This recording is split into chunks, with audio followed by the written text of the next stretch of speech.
We come to this place for terror. We come to Sinful Cuts to scream, to laugh, to cry. Because we need that. All of us. That overwhelming dread we feel when the lights begin to dim and we go somewhere we've never been before.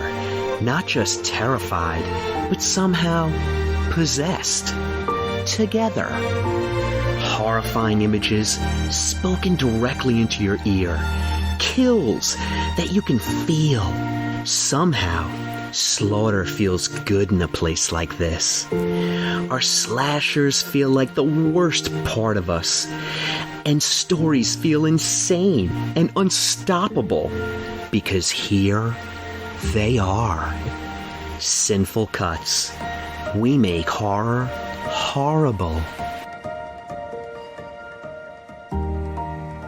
Hey sinners, I'm Shannon. And I'm Sean. And this is Sinful Cuts. 2024 version. Yeah! Womp, womp, womp. We made it! Oh my goodness, by the skin of our teeth, we crawled across the finish line. Oh, I'm so excited for 24. Yes, we have a lot of fun things in store. We hope you all had a wonderful holiday. But what are we talking about today? Oh my gosh. All right. This is easily in my top 5. This is a desert island movie, for sure. This is John Carpenter's 1982 classic, The Thing. I mean, I'm almost getting emotional. You know? It's so I would say a lot of people in the horror amongst the horror community would consider this to be a perfect movie. It's labeled a masterpiece. Rightfully so. I absolutely agree with them. It is like, I have no gripe with it at all. Like, it's so well paced. It's such a simple concept, yet it has so many layers to it. Whoa. It's almost like poetic in one aspect and just visually stunning in another, and just just so many like different things. I don't know. I'm starting to get speechless now, which is not really good for a podcast. You're making a very, very sound point. Is that you've got the source material, which is the novella Who Goes There by, oh my gosh, I think it was John W. Campbell. You've got the source material there. We've got the original movie based off of this, which is The Thing from Another World. 54? I want to say 58, but of course I'm bad at my job, so I didn't write down the date. I know, I just realized I never wrote it down either. But I do know it was the 50s, and basically the 80s one got remade from John Carpenter because he was a huge fan of science fiction. That's not a secret to anyone. He openly admits that in a lot of his interviews when he talks about his movies, especially things that involve science fiction. Did you say 51 for Thing from Another World? I said 54. 51. Okay. Oh, okay. All right. Bingo, bango. If his price is right, we'd both be wrong. Yeah. But he wanted to remake this movie because he said he always loved it, but his only gripe with majority of and I have to agree with him, with the majority of the 50s science fiction films, is that it was alternately, the threat itself was alternately a man in a suit. Man in a suit. And I totally get that. That's probably why, honestly, one of my favorite movies is Them. Because that's a gigantic puppet, puppeteered by like 7 to 9 men. So it hit a little bit different, I feel like, for me. But I totally get, I get what he's saying. So it's awesome that he went back to the source material of the 30s novel and fucking pulled it off. Yeah, like, obviously to tip hat to Rob Bottin and his crew. His love of The Thing is one of his favorite movies because John Carpenter, one of his idols is Howard Hawks. So Howard Hawks kind of like wink wink soft directed this movie. Okay. It's actually Christian Nyby directed it, but Howard Hawks produced it. You know how we get into Steven Spielberg produced Poltergeist, but it's a Tobe Hooper is the director, but there was so much influence.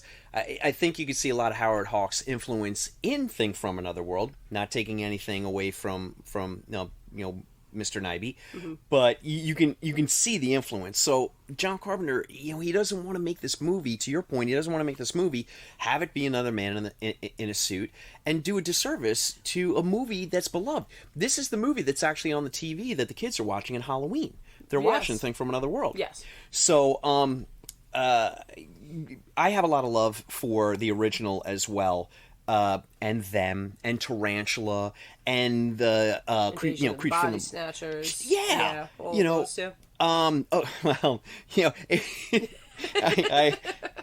there is the Blob. Yeah. And I think you know how I feel about the original. But anyway, best ending ever. Oh my god.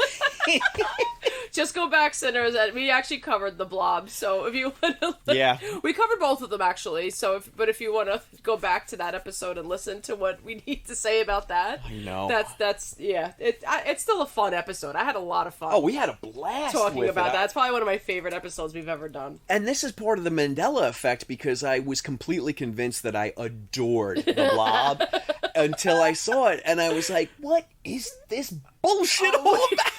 Wait, sinners, wait! If you haven't listened to that episode yet, wait till you hear Sean's rant. Oh my god! But look, one of the best moments. I will give that movie this though. You came into the podcast and I'm like, I was bamboozled. I was like, did you see this? Did you see this? But the 5 minutes in heaven that I get when the old woman comes in and berates Steve McQueen and the cops to not touch anything at the murder scene. And she's like, well, now I got to, Dr. Foster's going to come and hit me with a cane if I don't get this cleaned up immediately. I'll give it that. Yes. Steve McQueen is like 42 in this movie. All right, so you got to stop me. Yeah. So let's segue back. Okay, so let's officially go into The Thing. 100,000 years ago, it found its way into our galaxy.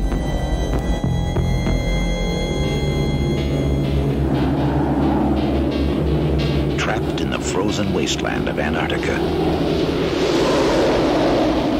it could not escape. Now the men of Station 4 have made a monumental discovery. An alien creature had frozen, but not to death.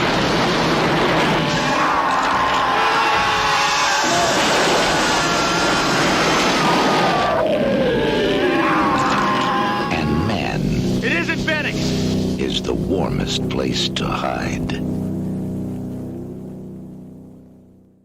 Here's the plot in case any of you sinners have actually not seen this movie. A research team in Antarctica is hunted by a shape-shifting alien that assumes the appearance of its victims. What can we start? Like, I don't know. Let's start with the story itself. Well, wait, before we get into that, let's start with how this came to be. Sure. Because they were kicking this around for a while, and I should give credit where credit is due. It's Stuart Cohen, the co-producer. So he wants to remake. He desperately wants to remake Thing from Another World. Okay. And he did have John Carpenter in mind, but John was busy, because this was during the late 70s. So John's busy, right. He's got, Halloween, of course, and then The Fog and Escape from New York. The Fog is where he met Rob Bottin. Yeah. Yeah. Yeah. So Stuart reaches out to, they have Tobe Hooper under contract, and Tobe Hooper owes Universal 2 more films. Okay.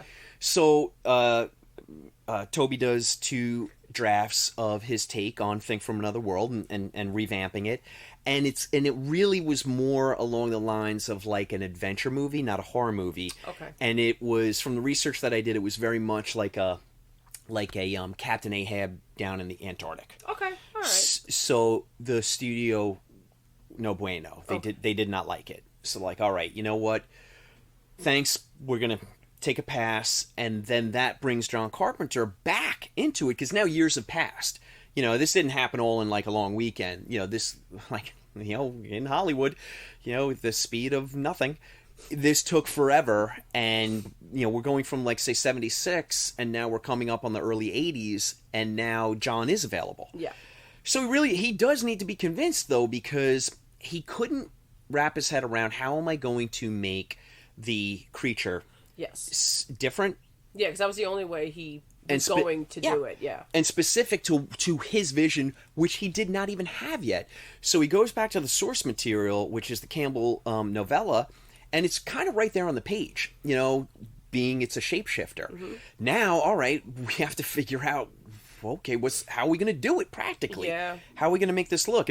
And Sinners, you know, I just want to stop there for a moment, because in my humble opinion, and please, if you feel different, I'd love to hear from you.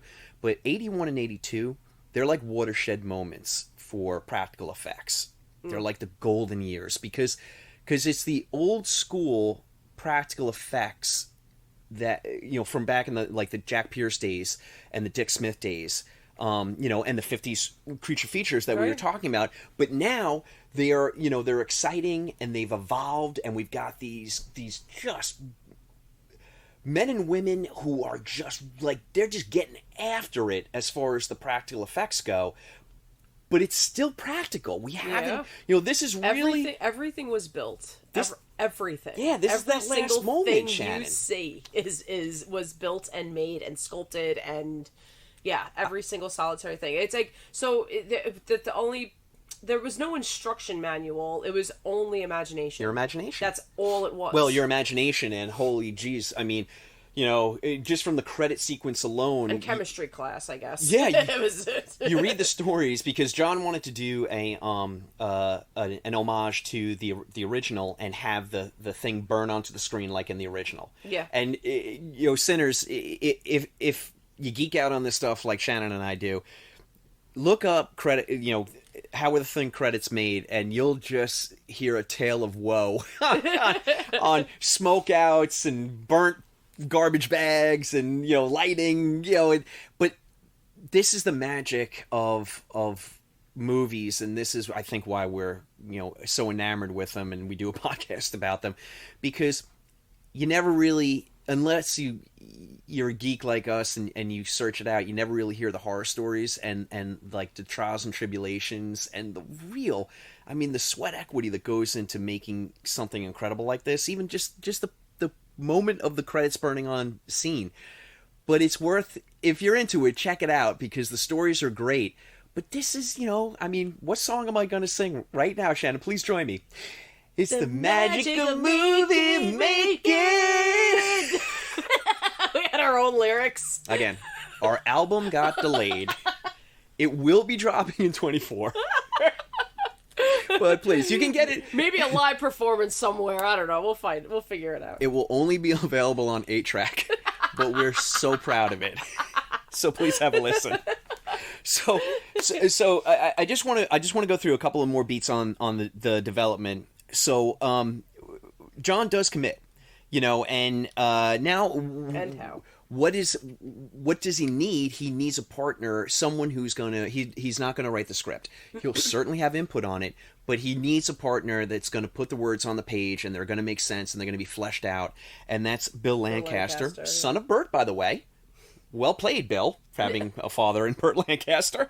And he's only got a couple of credits. He's got The Thing, and he's got the Bad News Bears trilogy. I love the Bad News Bears. Oh my God, Buttermaker? Are you kidding me? It's the best. It's the Tanner Boyle, Loomis. Oh my God! So Bill Lawrence kisses all over your face, man, and you know, kisses on your dad's face too, because he's a handsome man. Yeah. So Bill Lawrence comes on board, and you know, look. Let's just talk about what the Bad News Bears and The Thing have in common, believe it or not. And that's ensemble writing. It just came off writing scripts about, you know, it's this ensemble, the dialogue, ensemble dialogue, and fleshing out multiple characters so that everybody comes off the page. And he did it so well in this movie. Yeah, the trials and tribulations of teamwork. Right? Yeah, two different elements, but they still work really, really well. Look, it's two really great stories. It's certainly, to your point, it's kismet. It's that just golden moment where you have the right people in the right place at the right time. Because I really do feel like Bill Lancaster, he wrote a phenomenal script. But then you have John Carpenter, and you've got Dean Cundey. I mean, I'm starting a Dean Cundey podcast. I have such an incredible man crush on Dean Cundey. This man is incredible, and we talked about a couple of the movies that he's done. But now, you've got all of this talent, and it fleshes out the cast in ways that are so specific. Just case in point, just off the top of my head, you've got Gary, the leader, and Gary carries around a gun in a holster on his hip. Why? But it's like, that sums up Gary to a T. Then you got Palmer, who's the stoner, and he's wearing the cut-off jean jacket with the Barbarians Motorcycle Club, patch on the back. You've got Windows won't take off his sunglasses. Like these little touches, Mac with his sombrero. Sombrero, Clark, who's definitely very much more reserved. Oh, yeah. Much more about the animals. How about Doc Hopper with I didn't know that Doc Hopper had a nose ring until I saw this on 35mm on the big screen a year ago with Roy. I did not. Oh. Doc Hopper has a nose ring. I don't think I noticed it. Sinners, check it out. Huh. Yeah. I mean, I was that many years old until I found out Doc Hopper had a nose ring. Today years old. But, John Carpenter was smart enough to give the actors free reign to a point. Yeah. On developing their characters. It's funny. This is a little aside. We'll get into the cast in a little bit, but he gave the actors 2 weeks of rehearsal because he wanted to build the relationships and he wanted to build the camaraderie. He never did that again because John Carpenter, being John Carpenter, came off of that 2-week rehearsal and said the actors have too much power now. And he never did it again. Lord Almighty. Oh, John, I love you. I love you to bits. So Universal has all their pieces in place, and then we get our cast. We get our cast assembled. Now, I'm gonna just play. I love this game with you, so I'm going to play Smash or Trash. Okay. On some of the people considered for the role of MacReady. Just MacReady. Yeah, I do know a few of them. Okay, cool. So I'll first start with, and this guy was in heavy contention, Kevin Kline. He was in heavy contention. 1982, handsome-faced Kevin Kline. What do you think? I feel like he could have pulled it off. I think he could have as well. If anybody else, definitely, it would have had a different vibe to the movie. But I still feel like he could have pulled it off. Right? Yeah. Maybe a little too... And I'm not calling Mac a dum-dum. He isn't. But Kevin Kline kind of portrays a cerebral quality that I may not have... He would have been perfect for one of the scientists, but I don't know if he would have been perfect for the chopper pilot. But, hey, look, this is your task in acting. Was MacReady always meant to kind of take the lead? Yes. To take control of the situation. Okay, that was always written on. Yes, but I have a little fun fact for myself and probably no one else. This story is MacReady's story for sure. It's an ensemble, but this movie for 10 minutes turns into a Blair mystery. For 10 minutes in this movie, it's very Blair-centric as he's putting the pieces together that, shit, this thing can assimilate any one of us, and any one of us could be a thing right now. Oh my God, if this gets out into the world, it's going to be... What is it, like 27,000 hours? It's 27,000 hours, which is 3 years and 1 month. Okay. I know. But you suck at math. I have a calculator on my phone. My phone is so good at math. Watch somebody be like, no, it's actually like 3 years, 1 day and a half. Those were not calendar years, and you're not taking the leap year into kill your face. Did you count the leap years? No, I didn't. This year's a leap year. Oh, it is? Yeah. Oh, I'm going to sleep. I don't know. I have no idea what that meant.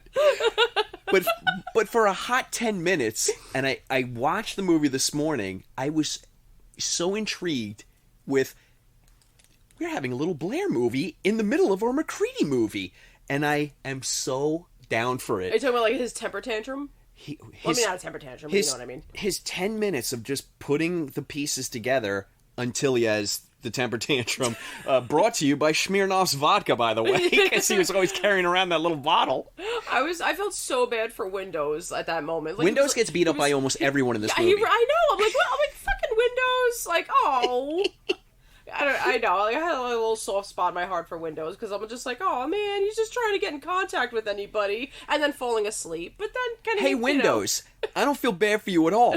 I'm so glad you got your ass beat. You couldn't raise anyone on that radio.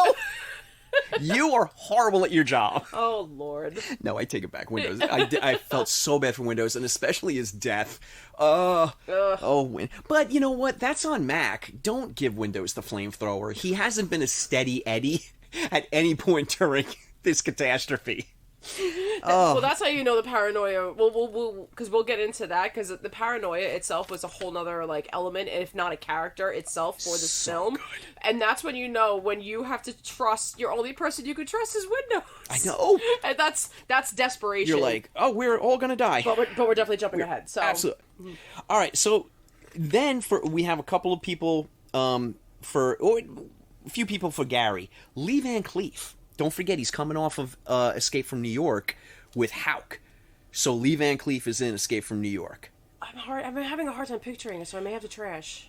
Okay. Yeah. You really upset every molecule in my body when you put the words trash and Lee Van Cleef in the same sentence. Oh, come on! Okay. All right. Not that he's trash. Okay. And Powers Booth. Would have been a different Gary, but it would have been a different I kind of like it. I don't mind that, actually. Because this Gary wouldn't have been kind of like the soft, kind of like fatherly Gary. Yeah. And a little bit of a mush. This Gary would have been like, oh, he's carrying a gun? Maybe we don't fuck around with Gary so much. Yeah. You know? Because Powers Boot will shoot you. Yeah. Yeah. I mean, you only really get that, too, in the very, very beginning, when he was just like, oh, there's a fucking crazy Norwegian just shooting at my fucking team. Punches through the window with the gun and then kills him. That's another thing we're going to get into is the economy of this movie of just... It just goes. You know how I feel about a movie that's like, hold on, here we go. You know? No downtime. That's why I loved the well-paced aspect of this movie. I really love the directors we have now. And you know that this podcast is not about trashing. It's really about smashing. But the movies today are so long. They're so long. Like, Ari Aster's The Thing would be 2 hours and 45 minutes. And we'd get a backstory about McCready's childhood and his daughter who lives now in Thailand. And then, you know, like every single character would get 45 minutes of backstory. And that's what I love about JC. Keep it moving, man. Just keep that moving.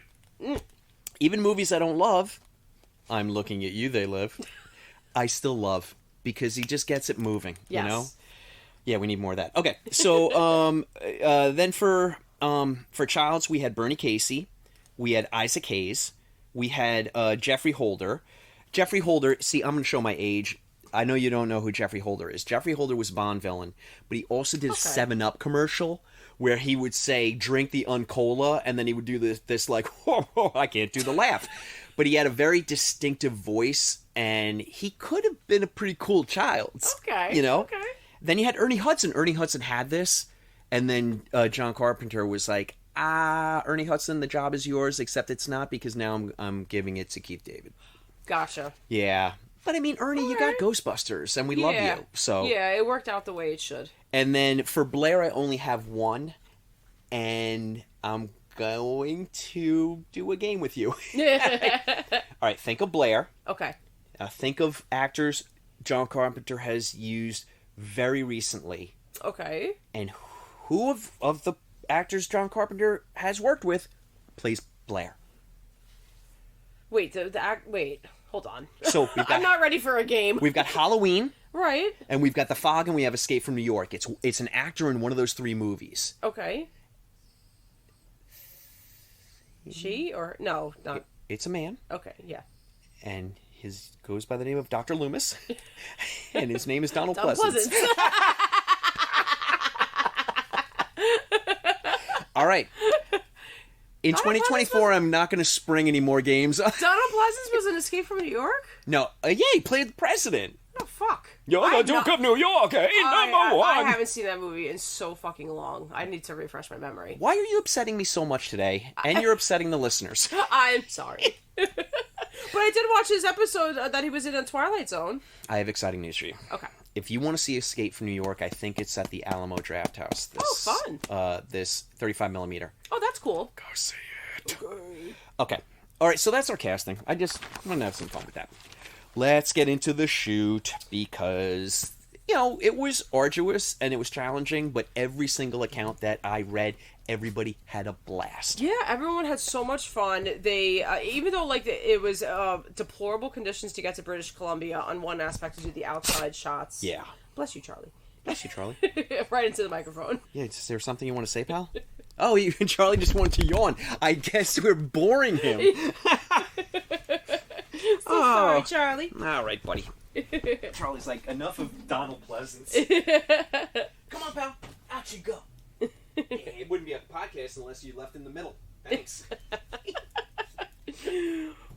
But the deplorable conditions in British Columbia, it was obviously 20 below. It, even getting there, they were up on a cliff and possibly looking down at their doom.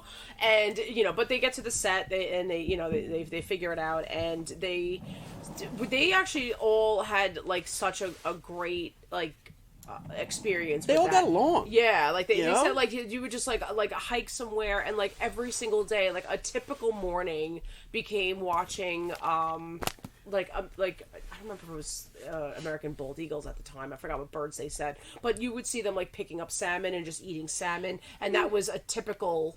Think about it. Most of these guys are probably living on the coast, New York or LA, and you get couple of weeks up in British Columbia. Look, I get it. It's a lot of hard work. You're putting in crazy long days. They would put in days. They put in 18-hour days where they could do literally nothing because the exteriors, the sky had to match. Yeah. And it was so cloudy. Yeah. So they were just burning days. But they're like, you know what? We bullshit. You got Kurt Russell telling, stories, and you've got Wilford Brimley. Oh, fun fact, Wilford Brimley. How old in this movie? Take a guess. Wilford Brimley? Yeah. Can't look it up. You have to guess. I'm just looking at his face. I'm gonna go with maybe 54. 19 years old. What? Yep. What? No. I'm like, what? I'm like, no way. No. That is not a 19-year-old face. Wilford Brimley is just one of those dudes. I think he was born and he looked 37. But he was perpetually he was 58 to 67 for 40 years of his life, Jesus Christ. So I just I'm not that far off. No, you weren't. But he wasn't as early. He was in his mid-40s when he shot this movie, and I'm just like, Wilford Brimley, you look like your grandpa. Best line in the movie comes from Wilford Brimley. I'll kill you. Yeah. As he's shooting them. Just the best. Oh my god. But yeah, so if the outside shots were in British Columbia, so the inside shots, like you said, they were filmed in LA.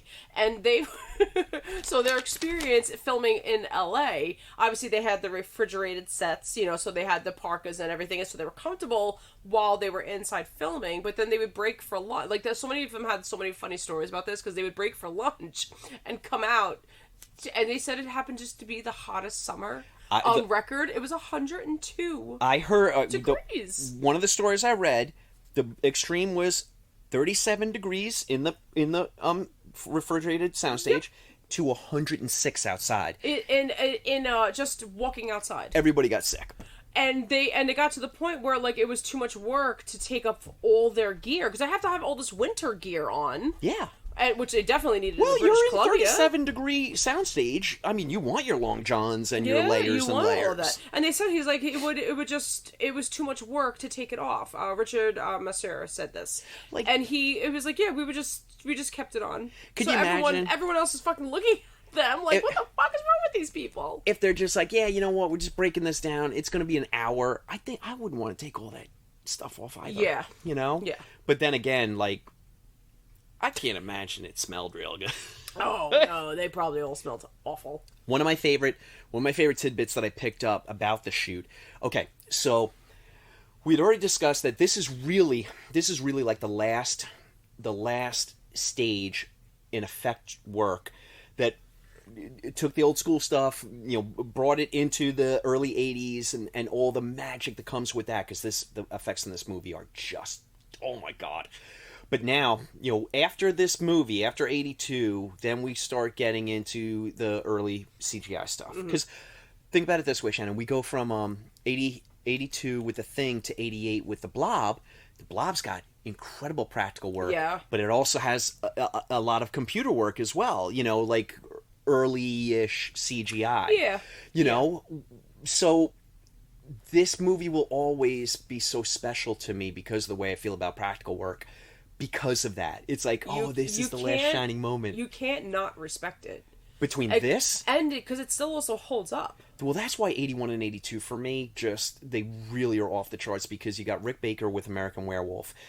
You watch the David Kessler's transformation scene in American Werewolf, and you dare to look me in the eye and say, this old movie and that, it looks stupid. I'll kill your face off.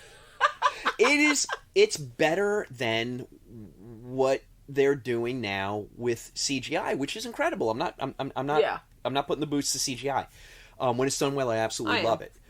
I mean, bad CGI, I put the boots to. But those golden years of just like these movies where you get that and it works so well. And it's just magical to me. It really was. It's just magic. I just love it. Yeah, and like, especially like on this grand scale, I mean, a lot of things went wrong. Yeah. Don't get me wrong, but it was just such a delight to see. And again, no one's ever really done it ever again.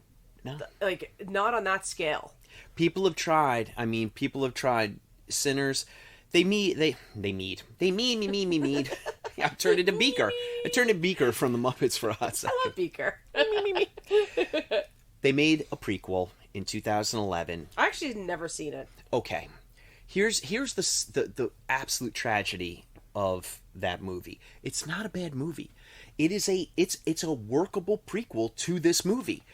They had actually done incredible practical work. You can see it on YouTube. Sinners, you can see it on YouTube. Okay. Look up 2011 The Thing, practical effects, and you can see them testing them and actually shooting scenes with them, and they're unbelievable. Oh, okay. Unbelievable. So why do they take them out? Well, the fucking suits come in, and they're like, it'll be cheaper to do CGI on this Commodore 64 I found on the curb on my drive to work. And cheap looking it is, probably. I didn't see it. But that's all I've heard. It's bullshit. That's all I've heard. It's literally bullshit on ice, So, executives come in and they're looking to cut a buck, and they also thought that it would be that the kids aren't into practical anymore. This is I just can't sometimes. I just can't. How much can you can't? I just, when you think about in the alternate universe of creative people doing creative things that were just left the fuck alone by the money, which they have to have, unfortunately, this is why shit goes off the rails. But in this alternate universe, there's never that infringement, and what incredible things we would have, just what incredible things we would have. Just little tidbits. Just let it happen. I'll just give you a little tidbit on this film. Yeah. Because there is some bullshit studio involvement. You see, Sid Sheinberg sees the poster for The Thing, and there was a great tagline, the better tagline of "Man is the warmest place to hide." It's a great fucking tagline. That is a good tagline. That tagline's intriguing. I think I want to see that movie. Let's see if man is the warmest place to hide. That it triggers something. Sid comes along and he wants to capitalize off of the popularity of Ridley Scott's Alien, so he changes the fucking poster to the ultimate in alien terror because he wanted to have the word alien in there. Hey Sid, do you know what that does for me? Absolutely nothing. It's a flaccid tagline, and I'll leave it there because you may not be alive. I doubt you are, but your family knows lawyers, and it wouldn't be a podcast unless we got sued. So, allegedly he did that. But poor decision, Sid. Poor decision. Yeah, just leave the creative people alone and let them do creative things, for fucking sakes. I'm going to work on my anger in 24 as well. We're gonna talk about journalism. We're gonna talk about yoga, meditation, deep breaths. All right, I have to. Oh, sorry. You go ahead. I was just gonna say because obviously we're definitely gonna have to break down some of the best scenes of the practical effects. Oh well. But before we got into it, I did want to go back because I know we talked about characters. So there's one character that I don't want to miss. Okay. Just because I thought he was also incredible. His name is Jed. The dog. The dog. Now, I don't know who owned Jed, but Jed was a half, obviously, husky, and half wolf. Yeah. He was a genuine, Jed's a huge, gorgeous dog. Beautiful dog. And the only one who really got to work with him was Richard Masur. Am I saying that right? Mazer. God, sorry. So, he was really the only one who got to work with him because he wasn't really a people dog. Like, I think he was in his element in Antarctica, whoever owned him. And but the owner said, just, whatever. But the dog that you saw on screen, with him being very quiet, very very he would just look and stare for a long period of time. That was the dog. Unbelievable. You couldn't, because his wolf side was very dominant. So that's what Richard Masur said. He's like, he wouldn't bark and he didn't growl. He didn't do anything. He's like, the only thing that was kind of freaked out, that was a little freaky anyway, especially, and everybody else freaked out during the scene where he had to go under the table and brush up against Fuchs. Yeah. So and he had to do that scene where, they probably just told him go through there and, come here. And they probably had somebody calling him from one side to the other, but everyone was freaked out. Because he wasn't used to working around people. So if you really look at it, he really was only with Richard Masur as Clark. Clark? Yeah, Clark. Yes. So, and he talked about a part where the dog would just all of a sudden, if he got, uncomfortable, he would just look at you. Yeah, I don't like that. Nobody liked it. and then the owner apparently just told Richard, just relax. Don't do anything. No false movements or anything. Luckily, there was no incident regarding Jed. But I just wanted to give him a shout out because you absolutely should. Well played. What a beautiful fucking dog. I read the scene where Jed comes down. You know how he comes down the hallway and kind of looks into the rooms and then goes into the room where we see the shadow of the person, but we don't know who that is. We don't know who it is. Yeah. He did that in 4 takes. 4 takes. Yeah, that's what I'm saying. It's incredible. What you saw on screen was really pretty much the dog. That was him. Janet, it took me 197 takes just to do our intro. Jed is amazing. Amazing dog. And tip my hat. Kisses all over Jed's face. Pet on the head, kiss on the cheek. Don't bite me. And a treat. Dogs are incredible actors. And cats can't do shit. We're upsetting all our cat listeners. You heard us, cat people. Oh, I take that back. Cats could do all the things the dogs do. They're like, I'm not going to do it. I'm not going to do it. All right. I want to do one thing really quickly, just because you're spot on the money with giving shout out to Jed. I want to list all the actors, because this ensemble cast is really, it's second to none. It still blows my mind how perfect it is. Okay. So, we got Kurt Russell as our main man McCready. We've got Keith David as Childs. We've got Wilford Brimley as Dr. Blair. We've got Richard Masur as Clark. We got T.K. Carter as Knowles. We got David Clennon as Palmer. Palmer steals the movie in a couple of scenes. I mean, David Clennon just brought the goods. All these guys brought the goods. We've got Charles Hallahan as Norris. Richard Dysart as Doc Copper. Peter Maloney as Bennings, Joel Polis as Fuchs, Donald Moffat as Gary, and then we got Thomas Waits as Windows. Oh my gosh, and then we have 2 people that I really want to shout out. We have the computer voice, was John Carpenter's wife at the time, Adrienne Barbeau, the female voice. I forgot about that. And then I'm starting 2 podcasts, the Dick Cundy Appreciation Podcast, and the Dean Cundy. Dean Cundy. And the Dick Warlock Appreciation Podcast. Dick Warlock was Kurt Russell's stunt double in this movie. Oh, nice. Okay. Sinners, I get a weird thing with Dick Warlock because I loved him in Halloween 2. He's my favorite robot assassin in Halloween 3. He was Richard Dreyfuss's stunt double in The Cage Attack in Jaws. His son is Billy Warlock, who was in Society. This guy's just like, he just ticks all the boxes for cool stuff in my book. Nice. And that's why we're launching the Dick Warlock podcast coming in 2027. All right. We're going to talk about two people now. Okay. Because you and I want to get to, quote unquote, no one can see us, but quote unquote, the shots. Yeah.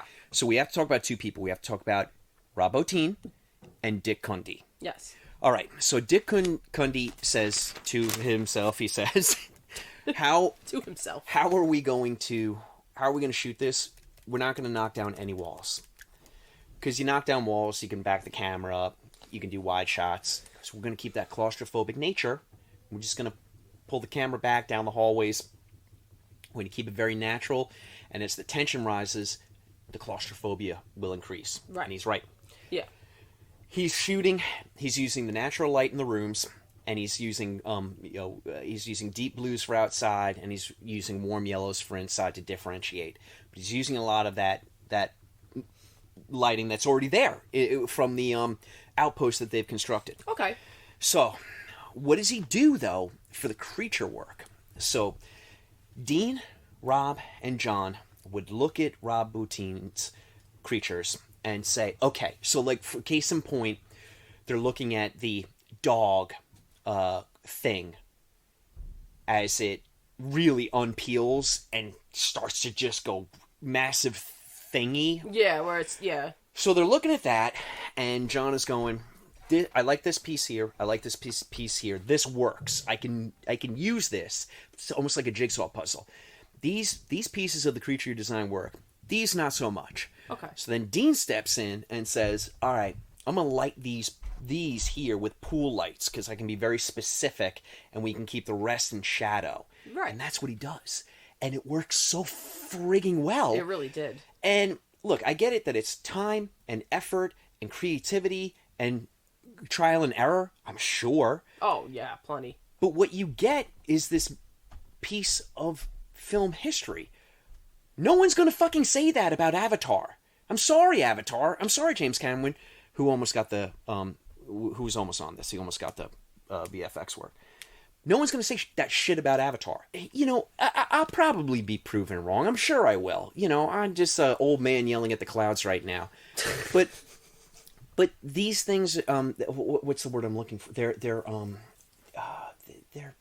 physical. You know, they come off the screen. Yeah. Where CGI, to me, it doesn't. It's still magical to look at. Yeah, depending. But I think that also knowing that the craft that goes into it to produce something that you've never seen before and to have it make that impression on you, that resonates with me. Whereas I know that it's not easy to write this code and to make all this, and it takes hours and hours to do. I get that. I'm certainly not putting the boots to it, but it doesn't hit those creative buttons like this does. It doesn't stick with you as much. No, I think it does. There's no like. Well, I don't want to say there's no wow factor, but there's definitely less of a wow factor. Yeah, for sure. I think that's well put. Because again, I really don't want to. Oh, thank you. I really don't want to dunk all over, the CGI that we're seeing in horror movies and superhero movies and all that stuff. It's good, and I'm highly entertained. Yeah. Oh yeah. There's definitely some things I've seen where I'm like, oh, okay, this is fun. But what happens these days in 2024 when you see a movie that uses practical effects and they work really well? You're like, you start to tell everyone about it. You do like a standing ovation for it. It's I mean the movie that we had mentioned, Destroy Your Neighbors with Alex Winter, it's got great practical effects. I can't wait to see it because I've seen behind the scenes pictures of the practical work. That Sinners, I think if you're listening to this podcast, we might be you might have some of the same feelings about that. So anyway, it deserves praise that after pulling it off, especially when you pull it off, and not to be a bummer, but like the directors that we had and the creative people that we had, like they're aging out of the game. Yeah, and look, more power to go retire, go live your life. You more than earned it for leaving us these incredible gems.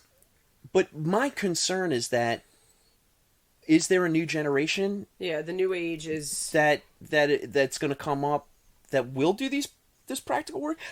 I'm cautiously optimistic. I really am. I do think that everything's a pendulum. Yeah, history repeats itself. Yeah. Yeah. You know, I think we'll hit I hope I live long enough for it, but I think we'll hit a really hot epic streak of practical work combined with the magic of CGI and what that could do. We're just all going to be replaced by Skynet. We've seen it in kind of recent movies, like Cabin in the Woods is one of those, you know, where it definitely utilized both. And to me, I was delighted by, and that's why we love it. Everything I saw on screen. Absolutely, that's why we adore that movie. So there is still hope. Yeah, no, I'm it's eternal hope, and we're seeing elements of it, you know. So it's not all doom and gloom. Sorry to bum everybody out. So I'd mentioned that So Dean Cundey, he constructs a very particular style of shooting the movie, and this movie is gorgeous to look at. I had the benefit of seeing it on screen in 35 millimeter. It's just absolutely gorgeous to look at. But here, check this out, Shannon. All right, it's 82. They're shooting. Rob worked himself into the hospital with exhaustion, by the way. Rob Bottin. Oh, yeah. He's doing all this incredible work. And John Carpenter's busting his ass, and Dean Cundey's busting his ass, and everyone, and the actors, and everyone on this end, they're busting their ass, and they're shooting this, and they're shooting Norris's death scene where the head just loops off the table, and then skitters out of the room, and then they have to send the film down the coast to get processed, and they don't even know if they've captured workable prints until the next day. It's 24. Can you imagine that? With the instant gratification that we have right now with Video Village, and we're seeing everything, and it's everything is immediate. Working an 18-hour day and doing an effect shot like this, and then not knowing if you've captured it for another 24 hours. Oh yeah. I mean, these guys and gals must have been popping, rolling. It's like they were Tic Tacs. It's just so crazy. Well, especially for Norris's scene too, right? With the with the stomach opening sequence, which is probably the most like, oh my god, his head coming off the table and the sound effect because of the scream that's coming out of his mouth and the sound effect. And the way it's lit, and the way it's shot, and the realism of it, that is genuinely ripping. It's neck and neck with David Kessler's transformation. And yeah.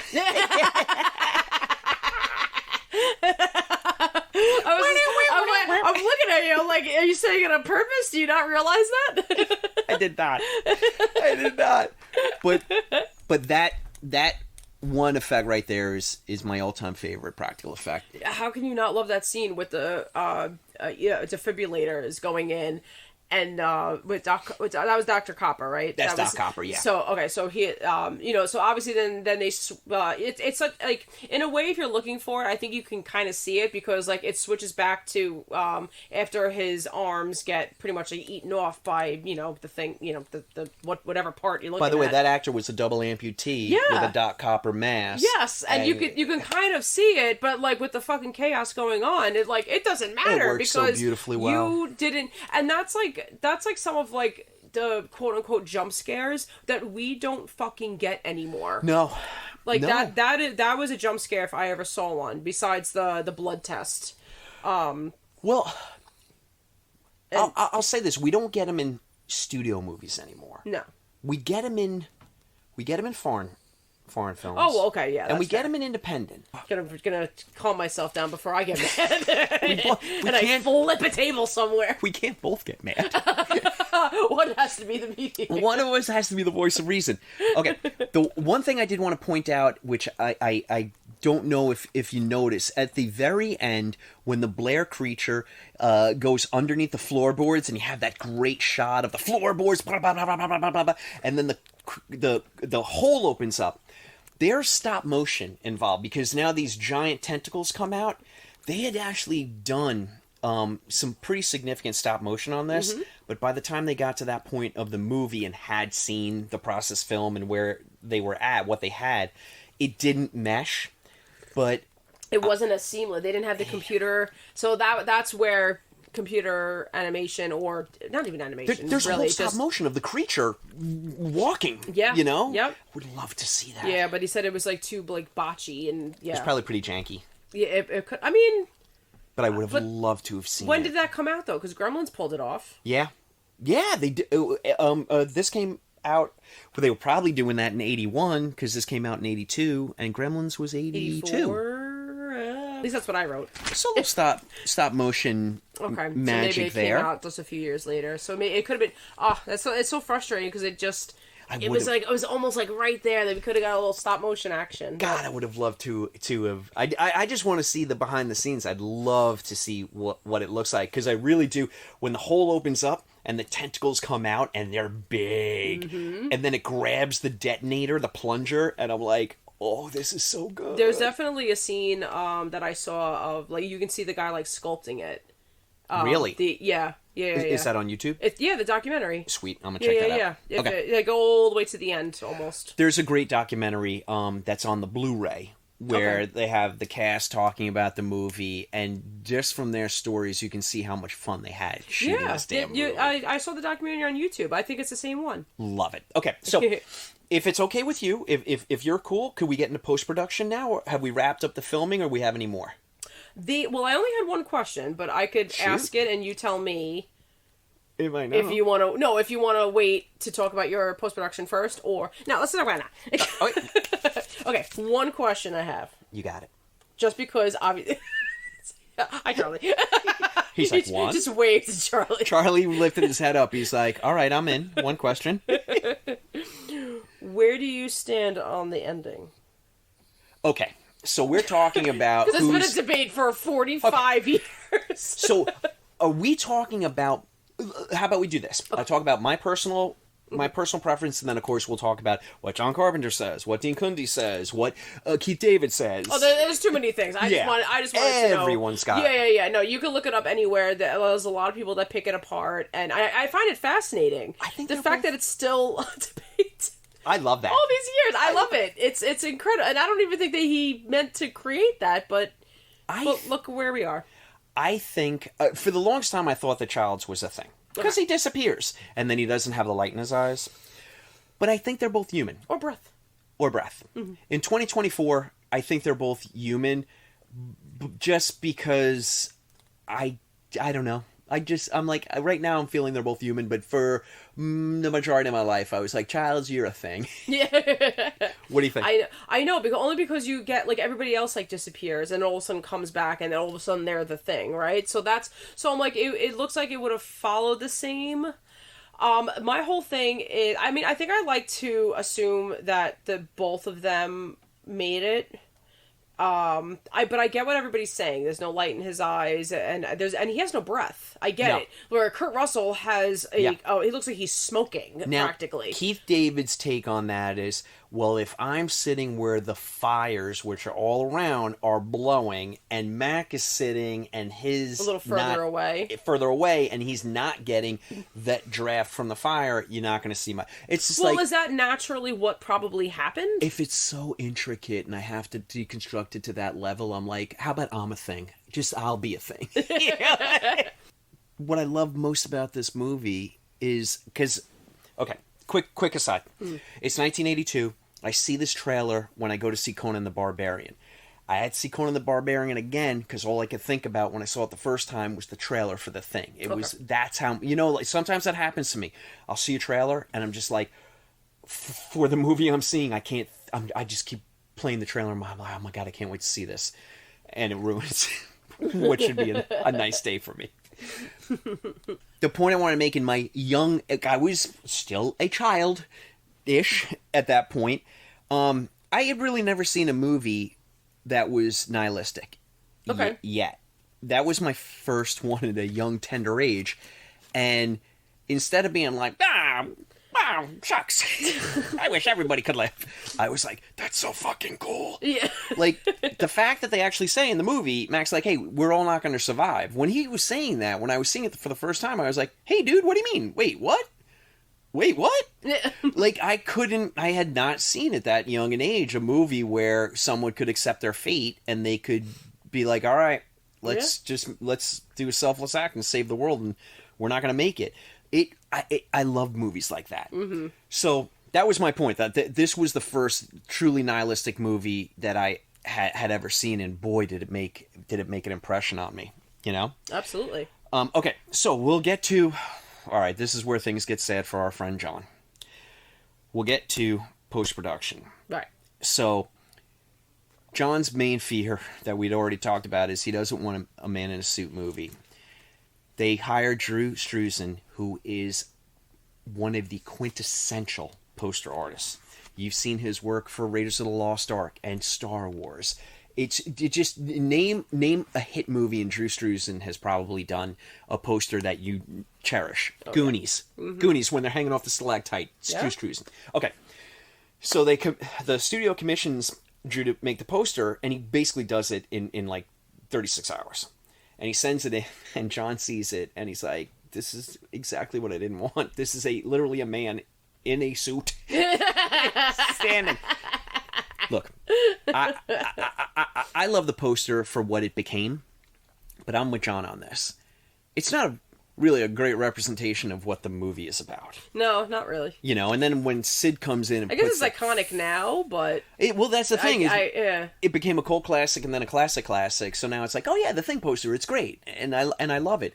But I would have loved to have seen Drew Struzan have 3 weeks on this and collaborate with John and create a poster, a really impactful. Could you imagine? Think of the gorgeous, like, Raiders of the Lost Ark poster, and what Drew Struzan could have done with all of the characters and the Thing in that setting. It's mind-boggling what kind of poster you could get. Seriously. So, a little bit more time, a little bit more imagination. Yeah. So now, here's some interesting information that I got from my research. So, the studio, Universal, gets in touch with the producers and says, "Hey, look, we're really counting on this movie. This is in the spring. We're really counting on this movie to carry most of our summer tickets because we think that E.T., same studio, is going to come in soft. It's probably just going to be a kids movie.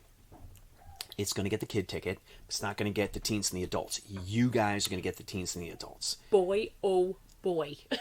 I mean, this is Hollywood. What, like, just saying that, it's like...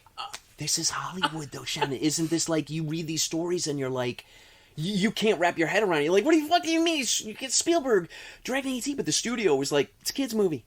You know? Yeah, like, it's not going to go anywhere. And like, they had no idea. They had no fucking idea. They were not ready for that. Nope. So then, the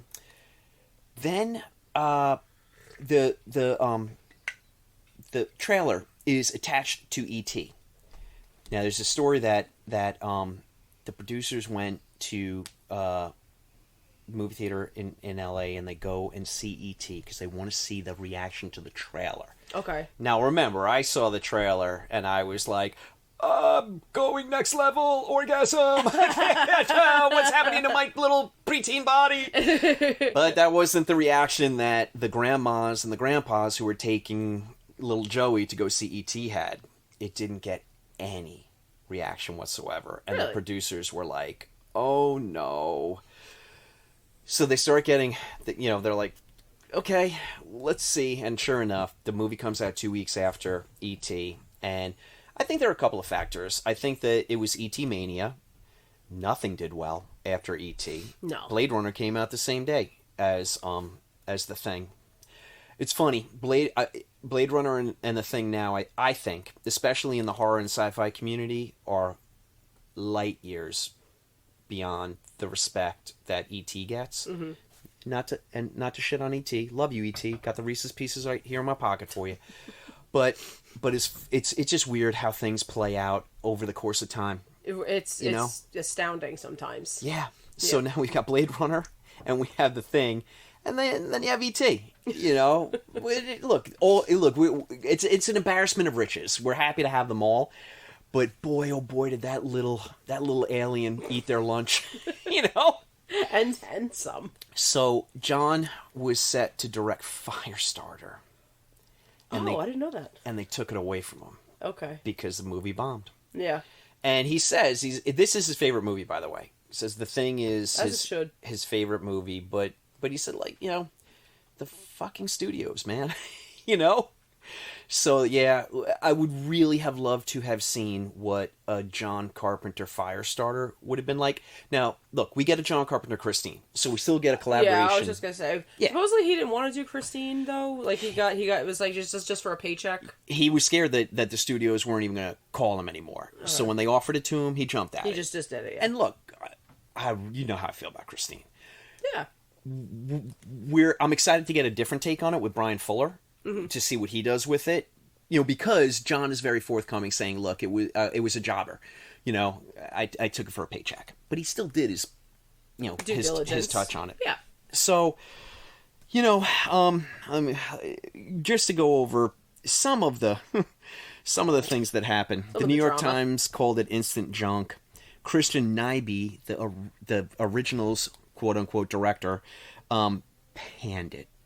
Really went out of his way to say this movie's hot garbage, which really devastated John Carpenter. Aww. And rightfully so. You know, he didn't need to do that. No, that's just mean. Ebert panned it, said it was just a schlocky gore fest. Vincent Canby panned it. Siskel and Ebert, he said it was a barf bag. Yeah, a barf bag. I'm like, what? But then Gene Siskel gets it. Yeah. And liked it. Which is, you know, guys, if you ever watched At the Movies, typically it was Roger who liked the genre stuff, and Gene hated it. Yeah. But this time Gene got it, you know, and he was like, yeah, no, this works. It's the paranoia, the claustrophobia. This actually worked for me, and I'm like, all right, Gene. Oh, thank you. So thank you. They got one. So that's really all I had for the post production. It would take VHS and a couple of decades for the legend to grow. Mm-hmm. And like I said, cult status, cult classic into classic.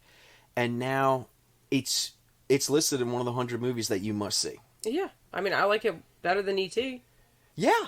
And I like E.T. I love E.T., yeah. But yeah, I mean, look, we're horror people. You know? Of course we're going to lean into that.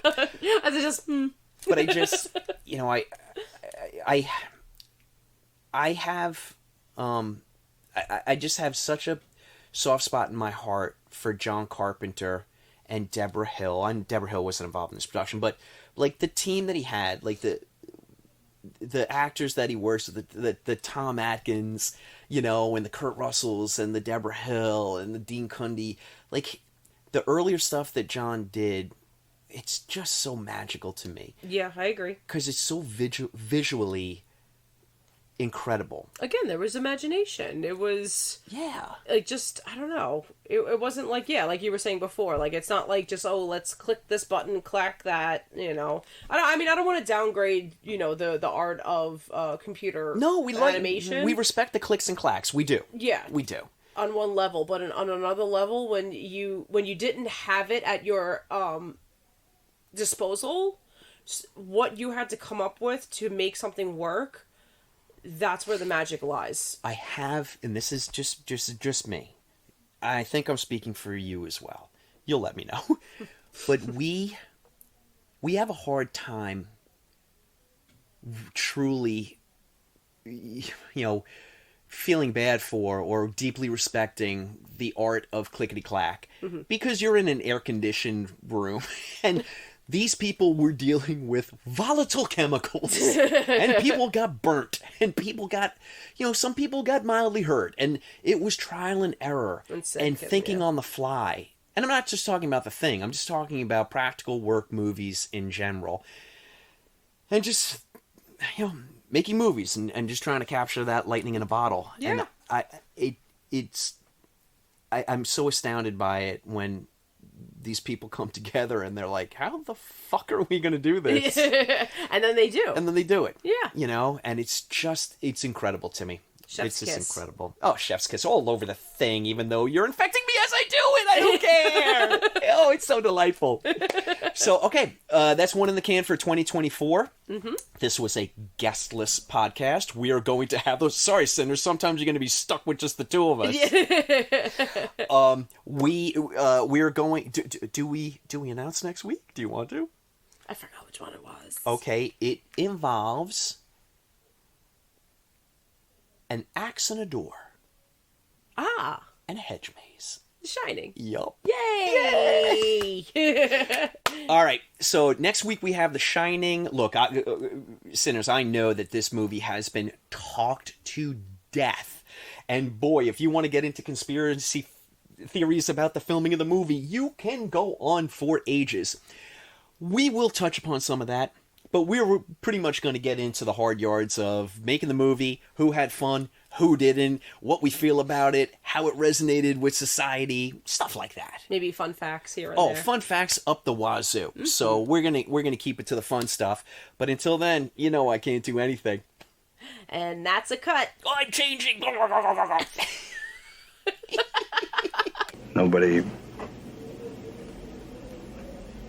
Nobody trusts anybody now.